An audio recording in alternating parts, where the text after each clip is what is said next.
Hey guys, welcome back to Maya's Workshop. So today's going to be a shop update video. It's going to be a little different, give you a little context of where we're at.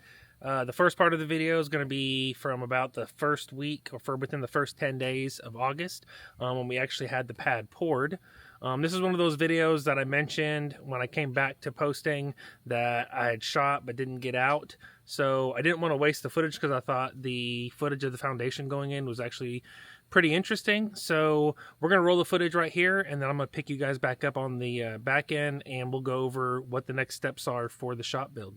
Good morning, guys. Got a big day here today at Maya's Workshop. After the hurricane delayed us about 10 days or so, we are finally about to progress on the foundation of the shop. We've got a pump truck here. We've got the crew here checking all the forms. And any minute now I'm expecting probably that the concrete truck is going to pull up, which actually, as I'm saying that, I can see that the first concrete truck is pulling in right now. It's coming down the driveway.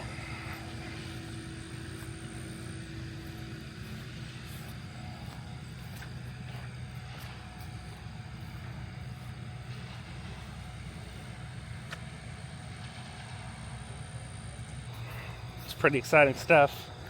I don't really have to do anything because I can't help them pour this concrete pad, but I'm definitely going to be filming it and watching, probably learning a couple of things, especially on a big pour like this.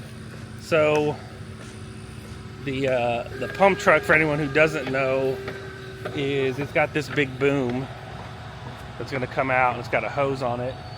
And at the back of the truck, essentially the concrete mixer is going to pour the concrete into the pump truck, and it's going to be able to pump it out to different spots of the foundation, so that way they don't have to, work the concrete over by hand, or even, on a smaller pour, you could just have the concrete truck itself. It's got a chute that comes off the front of the back.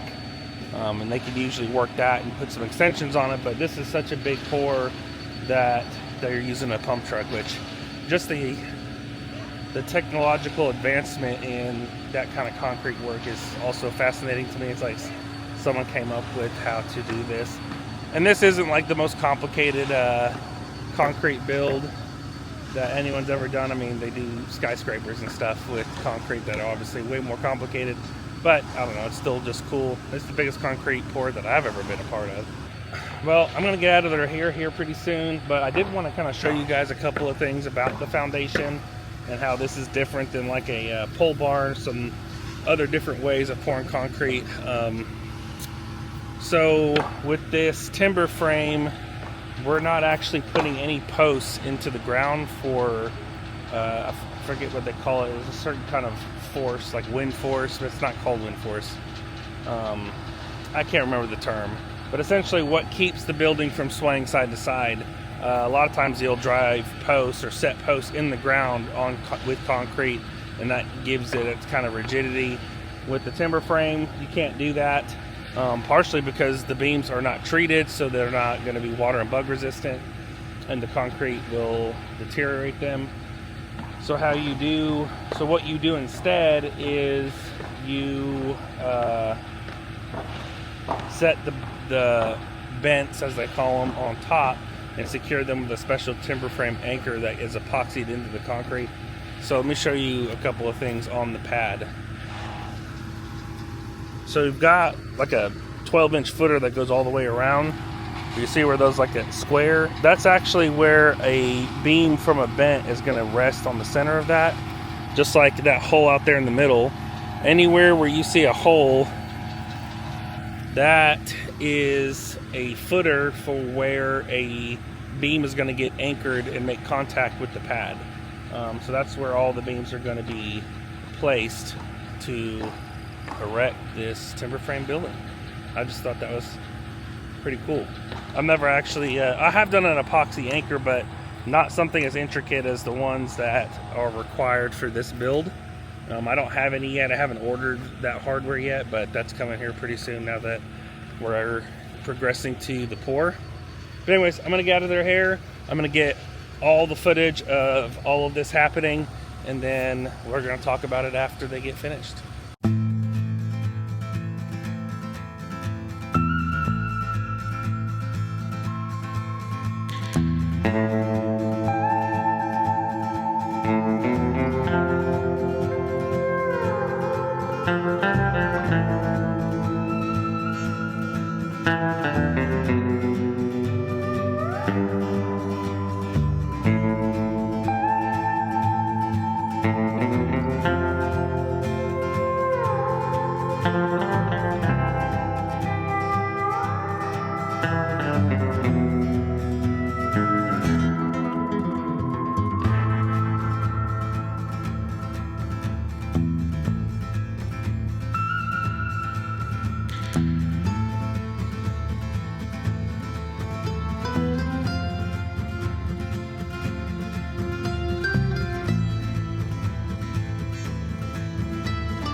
Well, all that work has produced this massive sea of concrete you see before me, or technically behind me.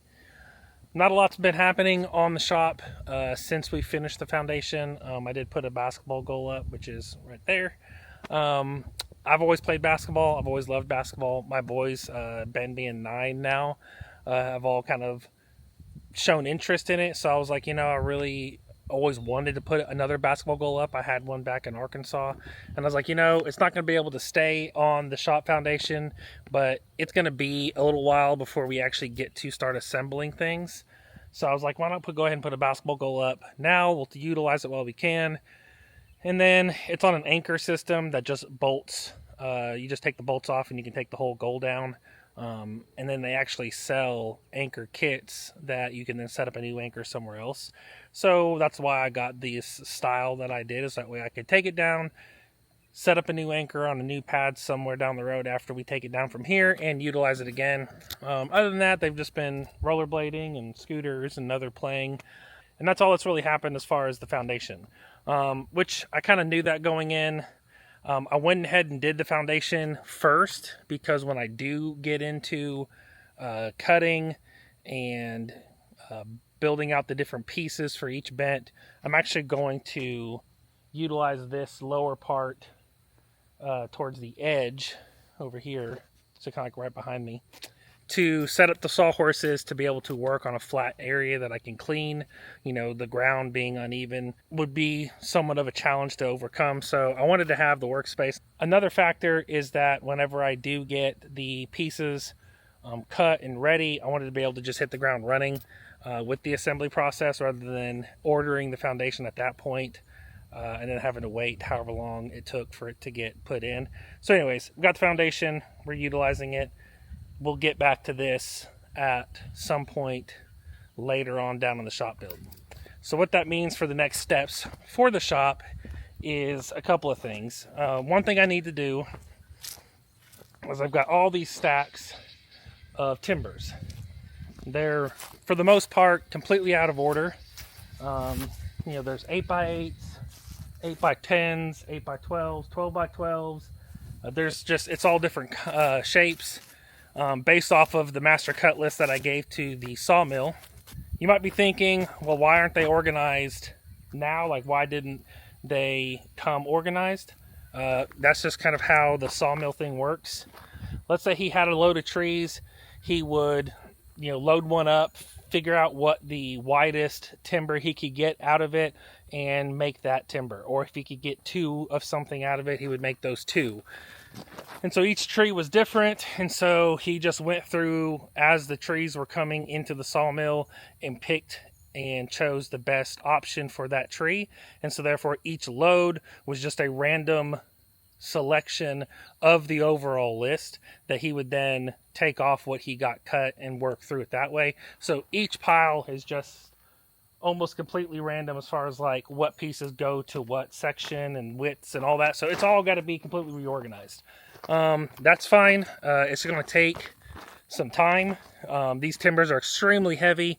Most of them cannot be lifted with 4 grown men. I mean, I've had 4 people here before when we were just trying to stack these, and there's some that like it took all 4 of us just to be able to push it, not even holding the weight, just push it into place. So that means I'm going to have to use tractors and equipment to pick them up individually, figure out what size they are, and bring them to the right spot. This whole grassy area is actually where I'm going to use to start organizing and staging for the build. And as I'm organizing and staging, I will go off the master list to figure out how many different piles I'm going to have, based off of if it's 10 by 10s or 8 by 8s or whatever the number is. I'll put the smallest at one end and the thickest at the other. And the more time I spend organizing this stuff now, the faster it's going to go when I go to start assembling stuff. I'll be able to go straight to the pile I need based off of the plans, pick up the timber, get it to the staging area, cut it, etc., etc. We'll go through all that once we get to that part of the build. I'm going to spend whatever time is necessary to make that process easier, getting this stuff organized. So that's going to be a feat within itself. That's really probably the next thing I'm going to focus on with the shop, is getting all that pulled out and organized over into a staging area that I can then access it. The other thing that I'm going to work on in the meantime while I'm organizing that pile is I've got to go on to the master hardware list. So that was something else that came with the engineered plans, is a list of the hardware I'm going to have.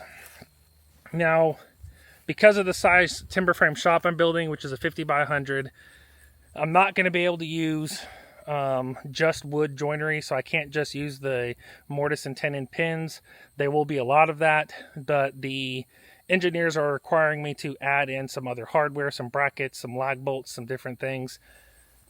So I've got to go online with the master hardware list and start sourcing that stuff, get a budget together, how much that's all going to cost.